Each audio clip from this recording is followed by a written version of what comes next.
80 के दशक में नारा दिया जाता था, जात पे ना पात पे, इंदिरा जी की बात पे मोहर लगेगी हाथ पे। क्योंकि उन्होंने भी जातियों में नहीं बांटने की कोशिश की थी उस समय। लेकिन अभी देखा ना, हरियाणा में नहीं ये जातियों में बांट पाए। हरियाणा की जनता ने भी बता दिया, जात पे ना पात पे, मोदी जी की बात पे मोहर लगेगी विकास पे। तो वहाँ की जनता ना जात पात में बटी ना कुछ बटी, वहाँ की जनता। जम्मू कश्मीर की नहीं। सर जम्मू कश्मीर में क्या हुआ आपको बता दूं मैं। जम्मू कश्मीर के अंदर नेशनल कॉन्फ्रेंस कहा है, क्या मायने हैं सर कम्युनल नारा कैसे हो सकता है मुझे बताइए। यदि कोई हिंदुओं को जातियों में बांटने की बात करे तो वो सही, मुस्लिम से उसकी जाति ना पूछो तो वो सेकुलर, और यदि कोई ये बोलेगा कि बटेंगे तो कटेंगे वो कम्युनल, ये कम्युनल कैसे हो सकता है मुझे बताइए। जब अखिलेश यादव की जब सरकार थी उस समय किस तरह के नारे, कम्युनल नारे दिए जाते थे।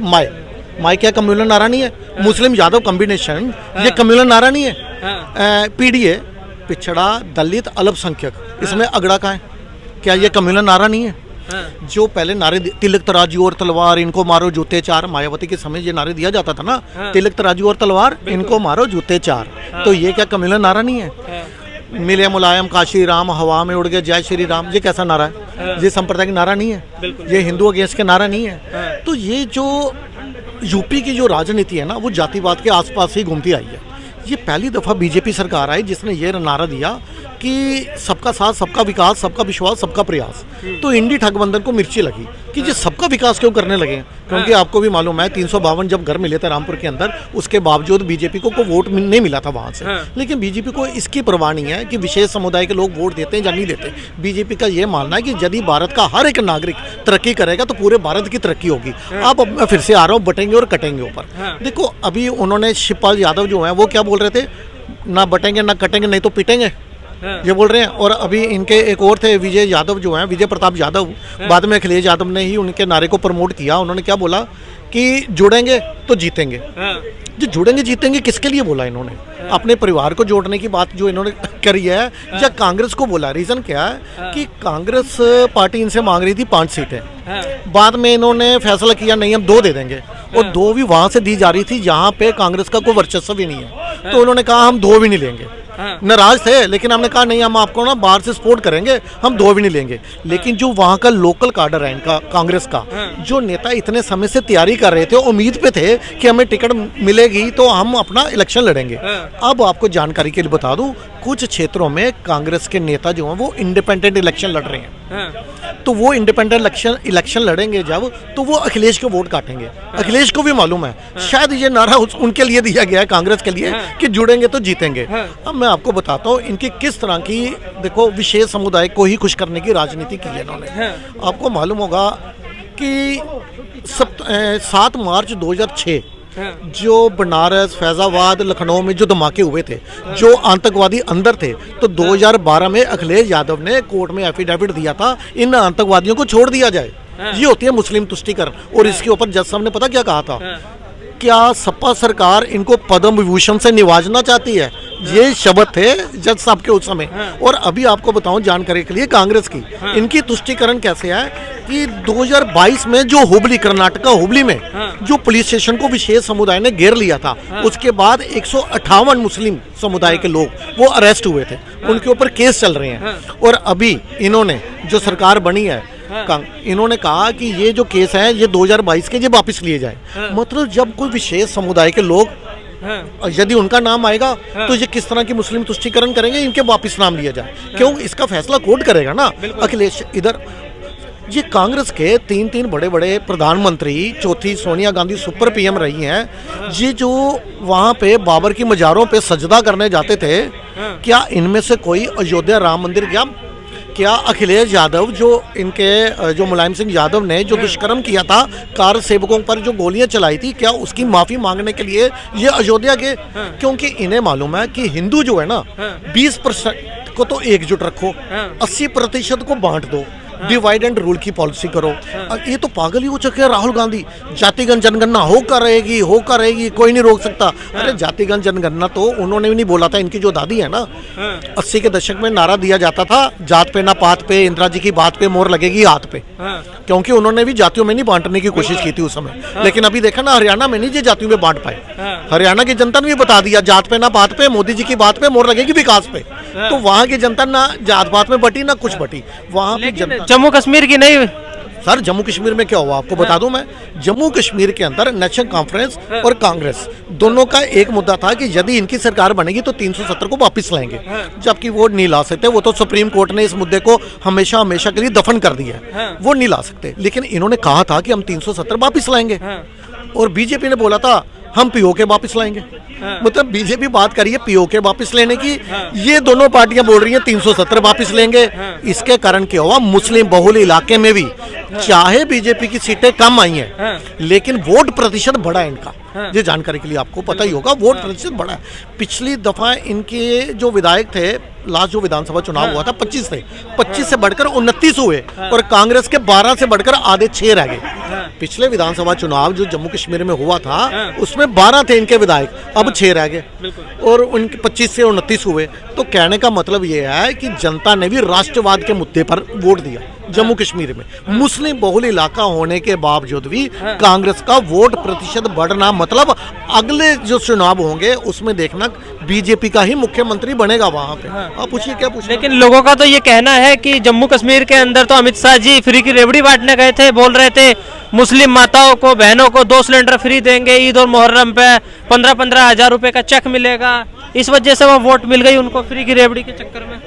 देखिए वो इतने कट्टर है ना, मैं आपको बताऊं, फ्री की रेवड़ी में वोट नहीं देने वाले वो बीजेपी को। उन्होंने ये देखा कि जो टूरिज्म को इतना बढ़ावा मिला श्रीनगर में, पिछले साल लगभग 2 करोड़ के आसपास वहां पे पर्यटक पहुंचे थे, और वहां पे जितने भी श्रीनगर में हाउस बोट वाले, टैक्सी वाले, देखो कश्मीर में ज्यादातर कमाई तो टूरिज्म से है, और वहां पे जो टूरिज्म से जुड़े हुए हैं वो ज्यादातर मुस्लिम है। सबने अच्छी कमाई की।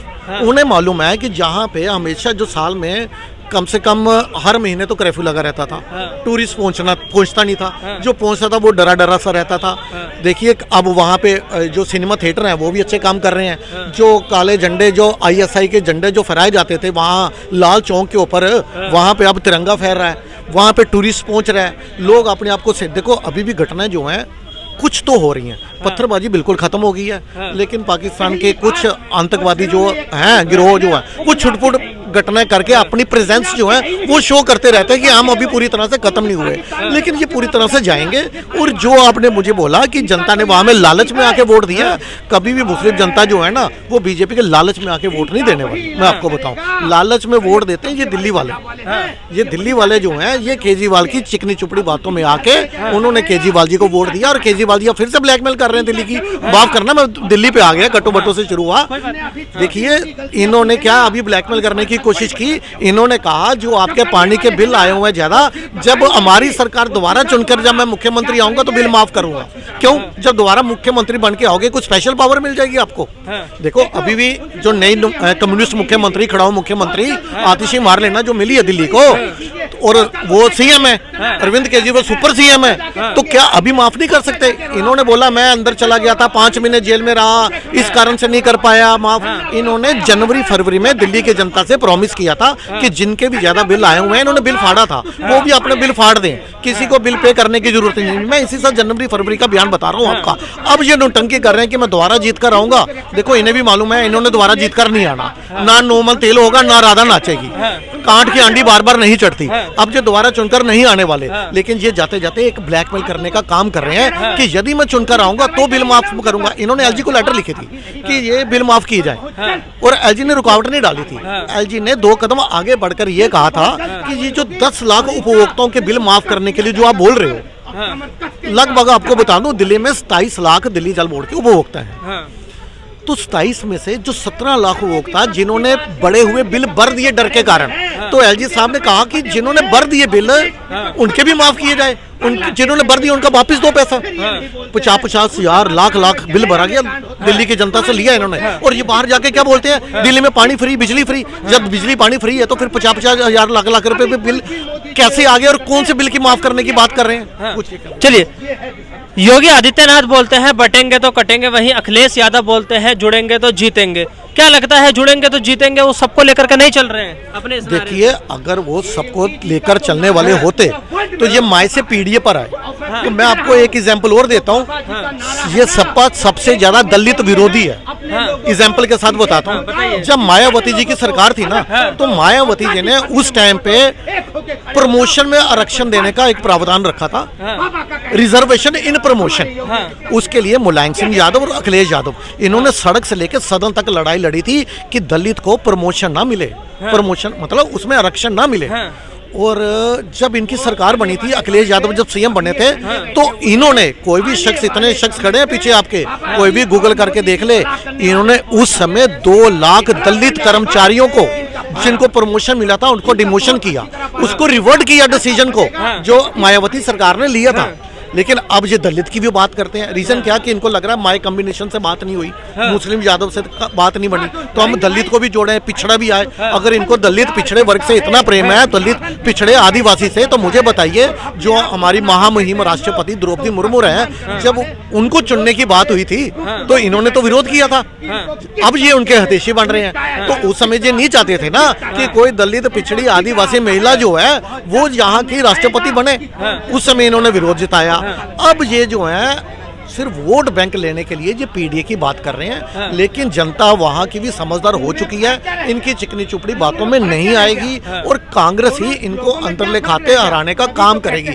डर इस कारण ये बोल रहे हैं जुड़ेंगे जीतेंगे, क्योंकि इन्हें मालूम चल चुका है कि जो इनकी वो करहल वाली सीट है, जो तो साफ लग रहा था कि वो तो सिर्फ सपा की पक्की सीट है, देखो वो मैनपुरी की सीट है, मैनपुरी इनका गढ़ है, वो मेन है। अब वहां पे चुनाव आपको मालूम है इंटरेस्टिंग हो गया है, वहां पे फूफा और भतीजा लड़ रहे हैं, इधर से अनुजेश यादव है और उधर से वो तेज प्रताप यादव है, तो एक तरफ फूफा एक तरफ भतीजा, इनकी लड़ाई है। वहां पे चुनाव इंटरेस्टिंग हो गया और लग रहा है कि वहां पे बीजेपी को ज्यादा वोट डलेगा। अब ये बुखलाहट में इस तरह के बयान दे रहे हैं। देखिए, जैसे आप बोल रहे हैं कि समाजवादी पार्टी जो है वो दलितों की विरोधी है, वही जो दलितों के नेता हैं, नए नए जो नेता बने हैं, जो अभी जीते हैं सांसद, उनका कहना है कि बीजेपी कभी भी दलितों के लिए काम नहीं कर सकती। चंद्रशेखर क्लियर बोलते हैं इस बात को, क्या लगता है? देखिए, बीजेपी का नारा ही यही है, सबका साथ, सबका विकास, सबका वो तो कह रहे सिर्फ नारा दे सकती, बीजेपी काम नहीं कर सकती। अगर नारा ही देना होता तो मुझे बताइए कि एक क्षेत्र में 352 घर जो मुस्लिमों को दिए गए प्रधानमंत्री आवासीय योजना के तहत, फिर वो कैसे मिलते? प्रधानमंत्री की, वो कह रहे दलितों के लिए काम नहीं करेंगे। सर, प्रधानमंत्री की जितनी भी योजनाएं है ना, उसका सबसे ज्यादा फायदा जो है ना, वो पिछड़ा, दलित और अल्पसंख्यक, ये पीडीए को ही सबसे ज्यादा फायदा मिल रहा है। प्रधानमंत्री की जितनी भी योजनाएं हैं उसका सबसे ज्यादा फायदा किसको मिल रहा है? पीडीए को। देखो, इनकी जितनी योजनाएं हैं प्रधानमंत्री की, उसमें ये बोला गया कि इस समुदाय को नहीं देनी, इस विशेष वर्ग को नहीं देनी, उसमें कोई भेदभाव नहीं है, वो योजनाएं सभी के लिए हैं। और उस सभी में मैं आपको बता रहा हूँ सबसे ज्यादा फायदा पीडीए का ही हो रहा है। और इसीलिए जो देखिए, योगी जी जो है, एक लॉ एंड ऑर्डर भी एक कारण है जिसके कारण योगी जी को वहां की जनता पसंद कर रही है। लॉ एंड ऑर्डर के बेसिस पे ही जनता उनको चुन रही है, योगी जी को बार बार। और ये चाहते थे कि लॉ एंड, अभी चुनाव को देखते आपने देखा ना बहरेच में क्या हुआ। देखिए, ये पिछले 4 महीने से जब से सपा को 37 सीटें मिली हैं, तब से अराजक तत्वों के हौसले बुलंद हो गए। पहले कोई सांप्रदायिक दंगा नहीं हुआ, आपने देखा नहीं होगा, और कितने दंगे होते थे। आजकल तो अखिलेश यादव जो हुआ, वो इनकाउंटर को भी उनसे जोड़ रहे हैं जात पात से। आपको मालूम होगा जब मितेश यादव का इनकाउंटर हुआ तो इन्होंने क्या बोला कि ये जो बीजेपी है, जो योगी सरकार है, ये यादवों के अगेंस्ट है। जब अनुज प्रताप सिंह का इनकाउंटर हुआ तो इन्होंने बोला कि ये इनकाउंटर बैलेंस करने के लिए किया गया। जब विकास दुबे जो है उनका इनकाउंटर हुआ था तो इन्होंने कहा कि ये सरकार ब्राह्मणों के अगेंस्ट है। जब अतीक अहमद अंसारी, आजम खान, इनके ऊपर जब कार्रवाई होती है तो कहते हैं ये सरकार जो है मुस्लिम के अगेंस्ट है। कहने का मतलब ये है कि सपा की राजनीति सिर्फ जाति धर्म के इर्द गिर्द ही घूमती है, वो सिर्फ जातियों में बांटने का काम ही करते हैं। चलिए, बहुत बहुत धन्यवाद।